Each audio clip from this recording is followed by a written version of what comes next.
you're running meta ads and you're seeing some pretty decent results, let's say your ROAS starts to look a little bit better, your cost per result starts to look pretty decent, before you celebrate, there's one thing you should definitely consider. There's actually one blind spot that you need to be very aware of when you're running ads on Meta, and that is the incrementality of your results. When you go into Meta and you see the overall results that you got from your campaign, you can't just look at that number and think that those numbers are immediately 100% credited to that campaign, because sometimes Meta will take credit for sales that it shouldn't take credit for.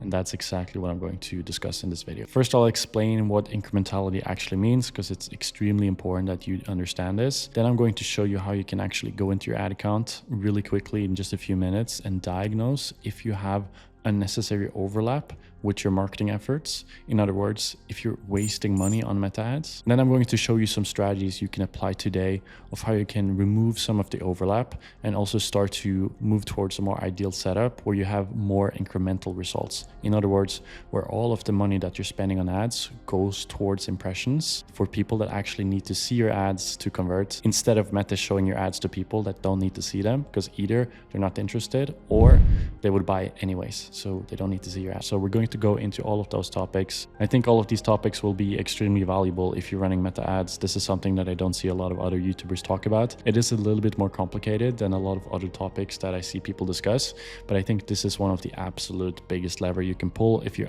already spending quite a bit of money on meta ads. Because just imagine all the spend you're currently doing, let's say just 20 or 10% of that ad spend is just going towards a part of your audience that just isn't necessary. Now imagine we just take that 10% of budget and we reallocate it onto the campaign that is having more incremental results, or we're moving it into the ad set that has more incremental results. And instead of increasing your ad spend, we might get a lot more better results overall from just doing this process. So it doesn't require you to spend any more money on ads, but you still have a way healthier bottom line when you do this process if you do it correctly. So I think it will be very valuable if you can at least diagnose and figure out if you do have a lot of overlap in your accounts. And if you do, I'm going to give you the step-by-step process of how to reduce it or even avoid it altogether. But firstly, if you are new to the channel, my name is Oli. I run Strand Media, a performance marketing agency helping businesses get way more profitable results for their meta ads.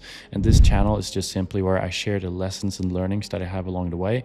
So if you're interested in improving your performance or getting better with meta ads, make sure you subscribe and stick along for this video, because I think it will be a very helpful one. So firstly, I'm just going to go into this example ad account and I'm just going to show you how you can actually identify if you're likely wasting your ad spend. So the first thing we need to do is go into your ad account and then go to breakdown and go down to audience segments. As you can see, I've recently used this, but you will probably find it if you go to demographics and go all the way to the bottom, you will find audience segments. Click this one. And now if you have this set up, you should be able to see where your results are coming from and where your ad spend is going according to your different segmented audiences. So what does that mean? That means we can see if the results are coming from a new audience, which means people who haven't interacted with your product or services before. And ideally, this is who we want to target if we're going to try to acquire a lot of new customers into our business. Now, you can also see how many results are coming from existing customers and how many are coming from an engaged audience. So an engaged audience is a little bit different. It's people that they haven't bought yet, but they have probably interacted with your business in some way. Maybe they've gone onto your website, maybe they've looked at your Facebook page or Instagram page. You can actually define this yourself. So when you set up audience segments, you can define what you see as an engaged audience. So it will be slightly different depending on what type of business you have, but you would probably use like website views, interacting with your socials, and those are the key things there, because that means they've been seeing your brand before, seeing your product before, so they're not brand new. They're not 100% cold audience. So first you would have to set this up, and I have another video. I'll leave the link to that in the description of this video of how to set it up. So just click that one if you don't know how to set it up.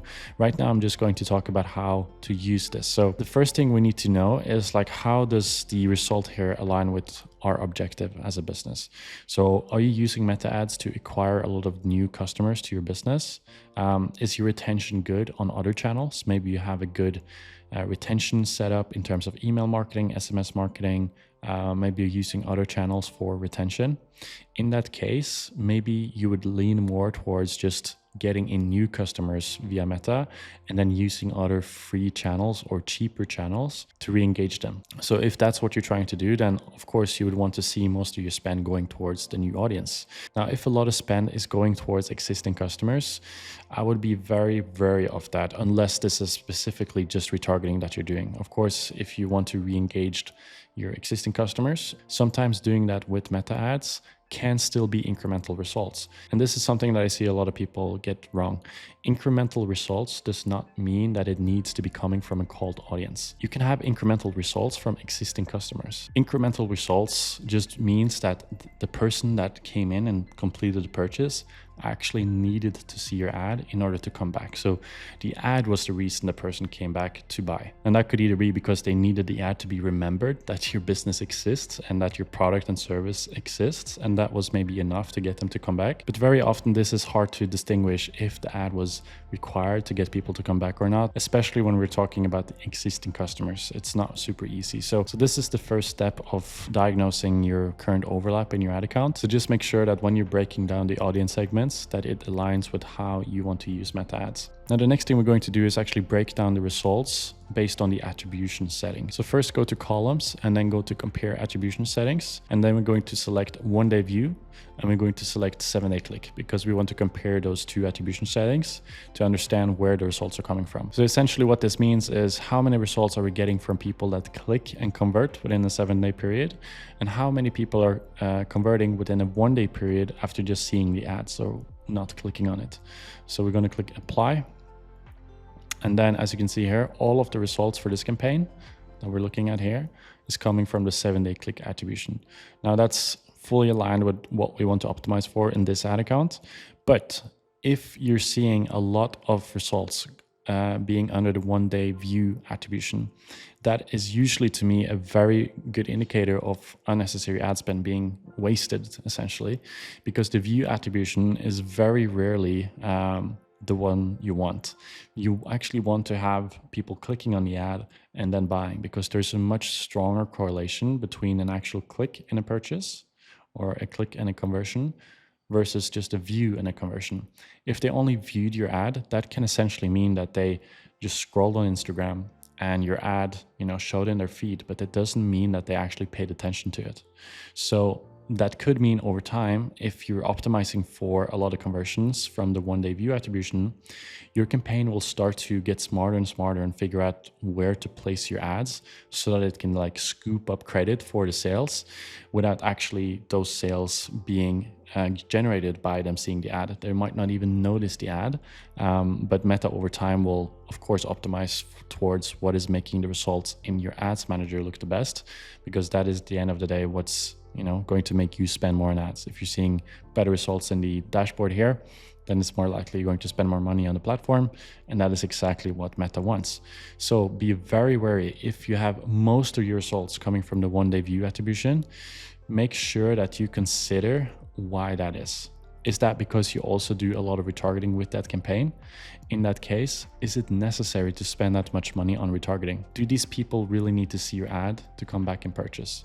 And very often we see that it's actually better to allocate more spend towards a campaign that maybe has a lower ROAS in your ad account, but it actually has a bigger incremental impact on your overall results. And this is the thing that I see so many advertisers struggle to understand. The ROAS that you see in your dashboard here might be misleading you quite a lot. And that is because if you optimize towards, the campaign or the ads or the ad sets with the highest ROAS, it might just be Meta taking credit for sales. But if you start to push more spend towards that campaign, that ad set or that ad, that might not be scalable, and then you start to see the ROAS drop quite a lot. So in that case, very often it's much better to instead prioritize the campaign that has the best results on the 7-day click.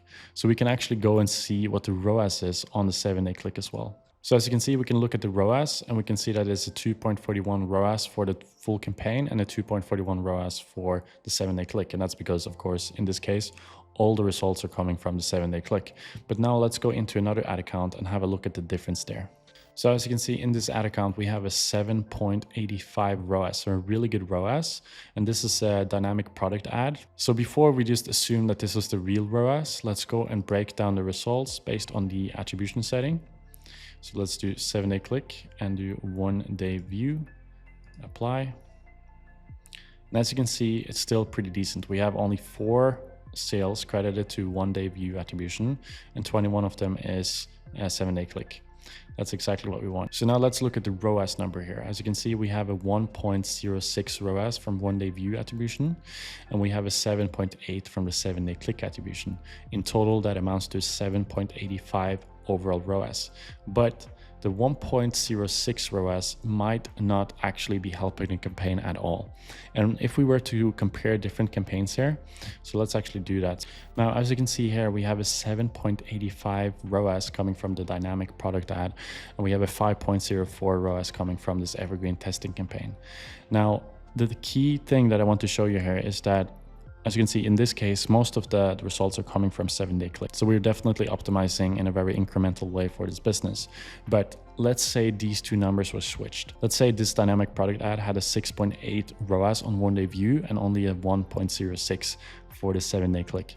In that case, it's very likely a lot of budget would just be allocated to retargeting and remarketing towards existing customers. And in that case, it's also very likely that this spend would be wasted, and it would probably be much better to then allocate that money towards this top campaign that has a 5 ROAS on the 7-day click. Now, of course, that's just an example. Both of these are having the best results on the 7-day click attribution.